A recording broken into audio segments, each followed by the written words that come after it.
Sindh Balochistan rice millers and traders association के मरकजी general secretary Asad Ali Tunio ने लाड़काना प्रेस क्लब में प्रेस कॉन्फ्रेंस करते हुए वफाकी हुकूमत की जानिब से पेश करदा नए माली साल के बजट को सख्ती से मुस्तरद करते हुए कहा कि ये बजट अवाम, आबादगारों, ताजरों और सनतकारों की उम्मीदों पर पूरा उतरने के बजाय उनके मसाइल में मजीद इजाफा करेगा। उन्होंने कहा कि मुल्क का मौजूदा मुआशी और इंतजामी निज़ाम करप्शन, बद इंतजामी और नाअहली की नज़र हो चुका है, जिसकी वजह से कौमी मईशत दिन बह दिन कमज़ोर हो रही है।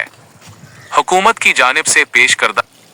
बजट में मुल्क की तरक्की, सनतों की बहाली, ज़राअत की तरक्की और ताजिर बरादरी को रिलीफ देने के लिए कोई जामे और अमली मंसूबा नज़र नहीं आता। असद अली तनियू ने मजीद कहा कि सिर्फ कागजी आदाद शुमार और दावे करके अवाम को मुतमईन नहीं किया जा सकता, जबकि ज़मीनी हक़ायक़ उसके बरअक्स हैं।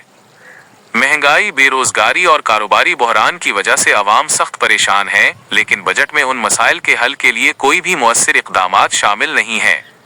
उन्होंने हुकूमत से मुतालबा किया कि मुल्क के मुआशी इस्तेहकाम, ज़री शोबे, राइस इंडस्ट्री, ताजरों और आम शहरियों की फलाह बहबूद के लिए अमली पॉलिसियाँ बनाई जाएं और ऐसे फैसले किए जाएं जो कौमी मईशत को मजबूत करने के साथ साथ अवाम की ज़िंदगी में बेहतरी ला सकें।